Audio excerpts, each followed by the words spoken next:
10% वाला deputy CM बनेगा, 14% वाला यादव जो है वो सीएम बनेगा, मगर 19% वाला मुसलमान का आता पता ठिकाना नहीं, तो क्या मुसलमान सिर्फ दरी बिछाएगा क्या?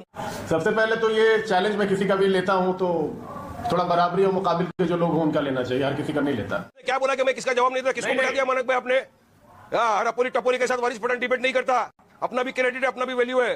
शरीफ खामोश, अबे बदतमीज से बात कर रहा है, तुम शरीफ नहीं नहीं नहीं, यहाँ बदतमीजी मत करना मेरे साथ, कायदे में रहकर बात कर। बीजेपी के बेटे बदतमीज, नालायक, बदतमीज।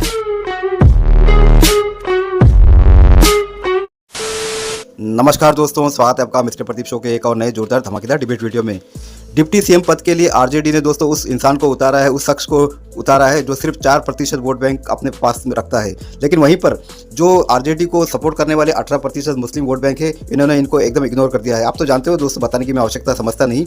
बीजेपी का डर दिखा के जितनी भी विपक्षी पार्टियां हैं, ये मुस्लिमों का तुष्टीकरण करके उनका वोट बैंक हासिल करती है, उनका पूरा वोट ये ले जाती है। लेकिन जब पद देने की बात आती है तो कोई भी जितनी विपक्षी पार्टी ये कोई भी इनको ऊपर के पद पे नहीं रखती है, सिर्फ नीचा कोई छोटा मोटा पद दे देती है। तो दोस्तों वारिस पठान इसमें अपना ऐतराज जता रहे हैं इस डिबेट में।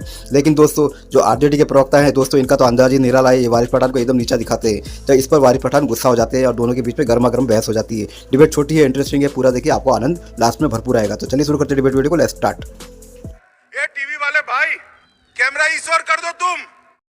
हारिस भाई अब क्या बोलेंगे बताइए? तेजस्वी यादव का बयान, कृष्णा अल्लावरू का बयान, पप्पू यादव का बयान, बना देंगे मुस्लिम डिप्टी सीएम, बताइए। हो गया आपका चैलेंज पूरा। क्या जोक मारा भाई। देखिए मानक भाई, हमारे लिए तो एक तरफ ये बीजेपी और एनडीए है, दूसरी तरफ आरजेडी कांग्रेस, ये जो महागठबंधन है ये।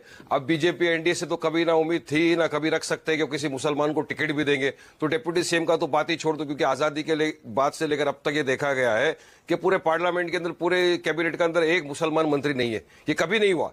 मुख्तार अब्बास नकवी के बाद से लेकर अब तक तो कोई मिनिस्टर बनाई नहीं, ना मुसलमान को टिकट दिया इस चुनाव के अंदर भी।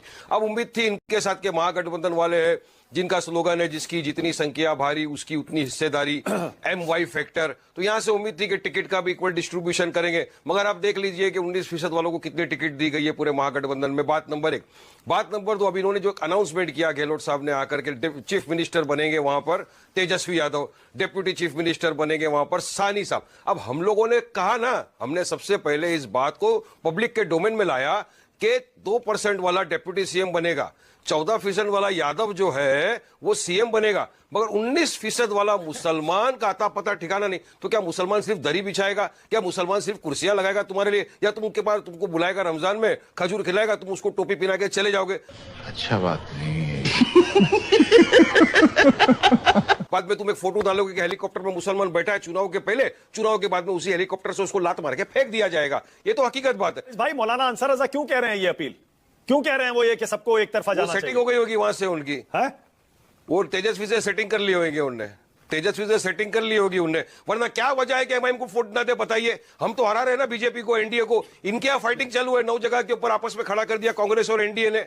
एक दूसरे के सामने एक को लड़ा के 9 सीट का फायदा बीजेपी को। अगर ये काम हम करते मानक भाई, अभी तक आसमान टूट पड़ता, बादल गरज पड़ते। एमआईएम आ गई, देखो किस तरह से वोट काट रही है। अरे असल बी टीम ये लोग है मानक भाई, हम तो जा रहे हैं वहां पे बीजेपी एनडीए को हराने के लिए, मगर ये लोग की नीयत नहीं है हराने की। अब अंसार रजा क्यों फील्डिंग कर रहे हैं अंसार भाई? चलिए बताइए। क्या हमको नहीं पता। क्या मुसलमान दाढ़ी टोपी वाला आपको पसंद नहीं है? ओवैसी साहब का चेहरा आपको पसंद नहीं है? दाढ़ी टोपी माशाल्लाह नालन पाक रखा हुआ है सर पे, क्या कमी है? चलिए बताइए मुझे ओवैसी साहब में। यानी इसका मतलब यह है कि आपको भी जाना है उसी के साथ जो मुसलमानों को अपना वोट बैंक समझ के इस्तेमाल करता है और दरी बिछाने के लिए रखता है, और रमजान में खजूर खिलाओ, टोपी पिनाओ, बोलिए मौलाना अंसार रजा, बोलिए। पहले हेलीकॉप्टर में बिठाओ, बोलिए मौलाना अंसार रजा, लात सीधा बाहर, आउटसाइड। कह दीजिए मुस्लिम को डिप्टी सीएम बनाएंगे। सैयद लरेब अकरम, ये कौन बोल रहे मैं समझ नहीं पा रहा हूँ, तो थोड़ा सा मुझे आवाज की प्रॉब्लम आ रही है आपकी। किन्ने पूछा कि बता दीजिए मुस्लिम डिप्टी सीएम बनाएंगे? हाँ, ये मेरा सवाल है आपसे सैयद लरेब अकरम। चैलेंज स्वीकार करिए। एआईएमआईएम, बीजेपी, आपके सारे विरोधी कह रहे हैं मुस्लिमों का वोट चाहिए, डिप्टी सीएम क्यों नहीं बनाते मुसलमानों को?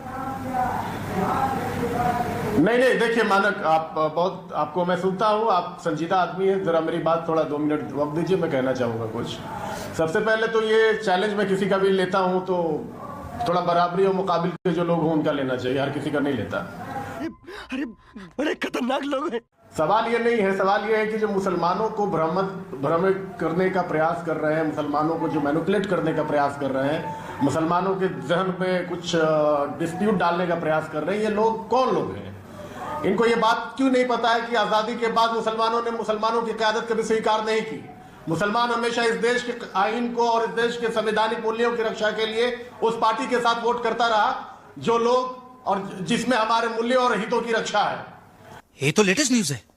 मुसलमान कभी भी किसी भी तरह की सांप्रदायिक शक्तियों के साथ नहीं जाता है। अच्छा, ये आप भले ही बेहतर जानते हैं। चाहे कोई नागपुर की बात हो जाए, चाहे हैदराबाद की बात हो जाए, मैं टोटली डिनाई करता हूं। मैं बी टीम, सी टीम, डी टीम की बात नहीं करता हूं। मैं आपकी पॉलिटिक्स को रिजेक्ट करता हूं। ये मेरी राय है। पहला तो ये है। दूसरा, आपको ये लगता है कि मुसलमान आपके कहने से अगर चल रहा है तो आप बहुत गलतफहमी में जी रहे हैं। आपके पास मुसलमानों का 0.1% भी वोट भी नहीं है। इस देश के मुसलमानों को आप नहीं समझ पाएंगे। आपकी अपनी पॉलिटिक्स आप करिए, आपको मुबारक है। हमको आप ये मत सिखाइए। ये मुसलमानों का मांग नहीं है कि डिप्टी सीएम मुझे चाहिए। मुसलमानों का मांग नहीं, मुझे सीएम चाहिए। और वो अभी चुनाव बाकी है और घोषणाएं होंगी और चीजें आएंगी सामने। लेकिन ये जो आप शगुफा छोड़ रहे हैं, आप क्या मुसलमानों को बताने का काम करेंगे एमआईएम के लोग कि प्रेजेंटेशन किसको कहते हैं? क्या विधानसभा में कितना टिकट मिला और कितने लोगों को आपने डिप्टी सीएम बनाया, इसी से मुसलमानों की तरक्की होगी क्या? इस बारे में जवाब है क्या इनके पास? वर्गलाने के लिए मजदूर तबके को इमोशनल क्या मुस्लिम सीएम बन सकता है क्या बिहार में? मुस्लिम सीएम बन सकता है क्या? वारिस भाई एक सेकंड रुकिए। किसको बिठाए? सैयद नारेब अकरम क्या मुस्लिम सीएम बन सकता है क्या? इस देश में मानव गुप्ता, इस देश में हर वो व्यक्ति बन सकता है जिसको संवैधानिक अधिकार संविधान के द्वारा मिला है। हाँ। मुसलमान बन सकता है, शेड्यूल कास्ट के लोग बन सकते हैं, शेड्यूल ट्राइब के लोग बन सकते हैं। वक्त अभी क्या है? सियासी लड़ाई किस ओर चल रही है, किस बात को बचाने की लड़ाई है? देश के मुश्तरका विरसा को बचाने की लड़ाई है, साझी विरासत को बचाने की लड़ाई है, देश के ताने बाने को लड़ाई। अच्छा एक सेकंड, एक ही वाजपेयी बैठे हैं। एक सेकंड नारेब अकरम, एक ही वाजपेयी बैठे हैं। उनके नेता चिराग पासवान कह रहे हैं कि रामविलास जी गए थे लालू जी के पास, उन्होंने कहा था मुस्लिम को सीएम बना दीजिए, नहीं माना, रिजेक्ट कर दिया उन्होंने। भी नहीं सुनना, जवाब भी नहीं सुनना है, निकलो। कौन है मानक भाई? कौन है अकरम? कौन है? आएगा मजा खेल का, बहुत मजा आएगा। मैं सुना नहीं अभी इसने क्या बोला कि मैं किसका जवाब नहीं देता। किसको बैठा दिया मानक भाई आपने? हर अपोली टपोली के साथ वारिस पठान डिबेट नहीं करता। अपना भी क्रेडिट है, अपना भी वैल्यू है। कौन है अकरम? साइड में करो। वारिस पठान निकल यहाँ से बाहर। क्या बोला तुमने? क्या बोला स्टार्टिंग में? क्या बोला तुमने? अभी मैंने सुना। बाहर निकलो। बदतमीजी नहीं, ठीक है? तमीज से बात करता, तमीज से बात करता। शरीफ है, शरीफ खामोश। अबे तमीज से बात करता। वारिस पठान बात करेगा। नहीं, यहाँ बदतमीजी मत करना मेरे सामने। निकाल के बिठा दूं। राष्ट्रीय जनता दल का मैं प्रवक्ता हूँ, पार्टी का नुमाइंदगी कर रहा हूँ यहाँ पे। तेरे जैसे बहुत छुटवाइयों को देखा मैंने, क्या करना है? होएगा। Get lost from here, I am not talking to you. Waris Pathan तमीज से बात करो। नहीं लगना, चल निकल यहाँ से। तमीज से बात करो, तमीज से बात करो। यही मुसलमानों की लड़ाई लड़ रहा था ये। इतनी मिर्ची लग गई इसको। देखिए चेहरा क्या बोला स्टार्टिंग में तूने आके? खुद क्या हो रहा बोला? है। मैं इसका उसका जवाब नहीं देता। अबे तो मैं तेरे ऐसे का जवाब तेरा चैलेंज तू है कौन? क्या बेचता है तू? वेस्ट कर रहे हो। क्या बेचता है एक तू? मिनट कीमती है अपना। हिंदुस्तान को तोड़ने वाली ताकतें बैठी हुई है। हिंदू मुसलमान के साथ तेरे पास क्या है? तुम लोग मुसलमानों के दुश्मन। अबे मुसलमानों के दुश्मन। हाँ, मुसलमानों को खाली तुमने दरी बिछाने के लिए रखा है। दरी बिछाओ। बीजेपी को सपोर्ट करने वाले, बीजेपी की बी टीम, कायदे में रहकर बात कर। बीजेपी की बी टीम बदतमीज, नालायक, बदतमीज। अब आपने इसका मजा लेना चाहिए जी, आनंद लीजिए। खत्म। Bye bye, tata, good bye, गया।